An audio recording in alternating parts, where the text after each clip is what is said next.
Hi everyone, it is Miss Agnes. For today's Treasured Tuesday, I'll be starting us off with The Vicar of Wakefield by Oliver Goldsmith. Goldsmith was an English writer in the 18th century.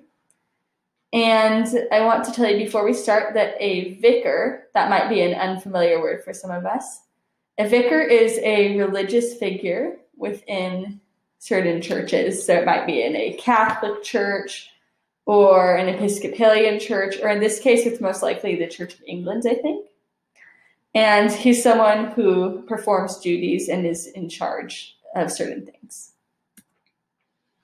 The Vicar of Wakefield.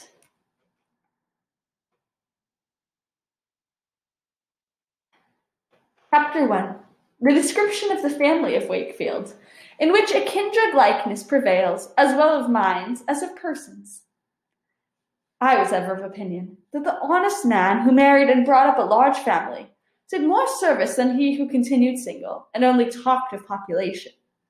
From this motive, I had scarce taken orders a year before I began to think seriously of matrimony, and chose my wife as she did her wedding gown, not for fine glossy surfaces, but such qualities as would wear well. To do her justice, she was a good-natured, notable woman, and as for breeding, there were few country ladies who could shew more. She could read any English book without much spelling, but for pickling, preserving, and cookery, none could excel her. She prided herself also upon being an excellent contriver in housekeeping, though I could never find that we grew richer with all her contrivances. However, we loved each other tenderly, and our fondness increased as we grew old. There was, in fact, nothing that could make us angry with the world or each other.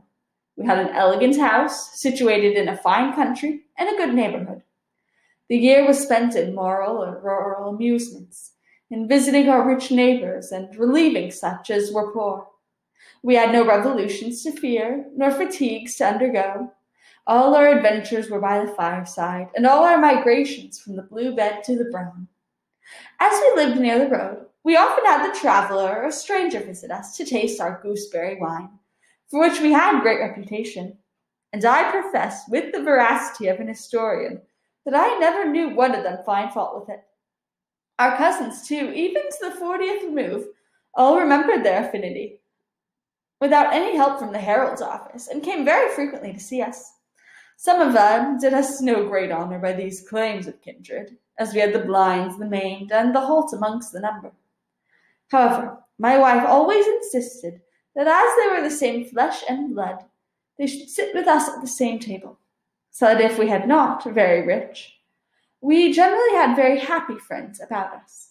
For this remark will hold good through life, that the poorer the guest, the better pleased he ever is with being treated. And as some men gaze with admiration at the colors of a tulip or the wing of a butterfly, so I was by nature an admirer of happy human faces. However, when any one of our relations was found to be a person of very bad character, a troublesome guest, or one we desired to get rid of, upon his leaving my house, I ever took care to lend him a riding coat, or a pair of boots, or sometimes a horse of small value, and I always had the satisfaction of finding he never came back to return them. By this the house was cleared of such as we did not like, but never was the family of Wakefield known to turn the traveller or the poor dependent outdoors. Thus we lived several years in a state of much happiness, not but that we sometimes had those little rubs of which Providence sends to enhance the value of its favors.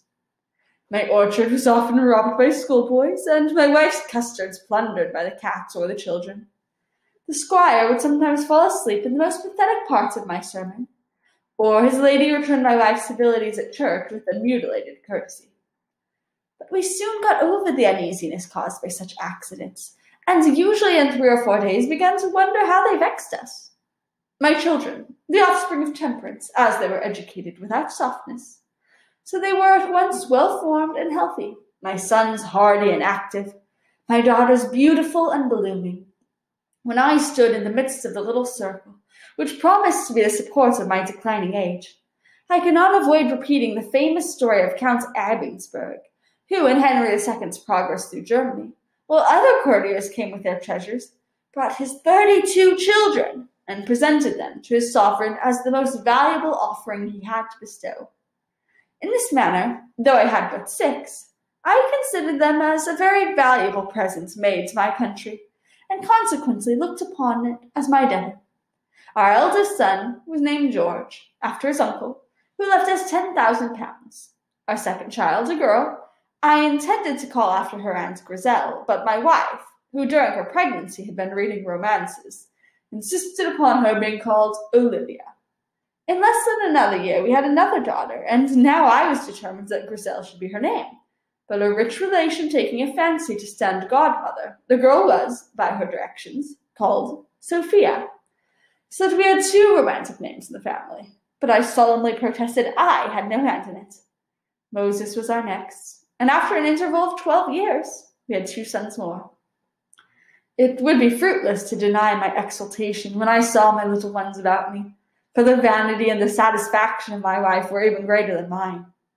When our visitors would say, "Well, upon my word, Mrs. Primrose, you have the finest children on the whole country." "Aye, neighbor," she would answer, "they are as heaven made them, handsome enough, if they be good enough, for handsome is that handsome does." And then she would bid the girls hold up their heads too. To conceal nothing, were certainly very handsome. Mere outside is so very trifling a circumstance with me that I would scarce have remembered to mention it, had it not been a general topic of conversation in the country. Olivia, now about 18, had that luxuriancy of beauty with which painters generally draw Hebe, open, sprightly, and commanding. Sophia's features were not so striking at first, but often did more certain execution, for they were soft, modest, and alluring, the one vanquished by a single blow, the other by efforts successfully repeated. The temper of a woman is generally formed from the turn of her features. At least it was so with my daughters. Olivia wished for many lovers, Sophia to secure one. Olivia was often affected from too great a desire to please. Sophia even repressed excellence from her fears to a friend. The one entertained me with her vivacity when I was gay, the other with her sense when I was serious. But these qualities were never carried to excess in either, and I have often seen them exchange characters for a whole day together. A suit of mourning has transformed my Cocket into a prude, and a new set of ribbons has given her younger sister more than natural vivacity. My eldest son George was bred at Oxford, as I intended for him one of the learned professions. My second boy, Moses, whom I designed for business, received a sort of miscellaneous education at home. But it is needless to attempt describing the particular characters of young people that had seen but very little of the world. In short, a family likeness prevailed through all, and properly speaking, they all had but one character, that of being all equally generous, credulous, simple, and inoffensive. And that is the end of chapter 1. I hope you enjoyed it. Remember, if you want to read more of this story, visit Gutenberg.org and look for the Vicar, Vicar, of Wakefield. Have a wonderful day, everyone.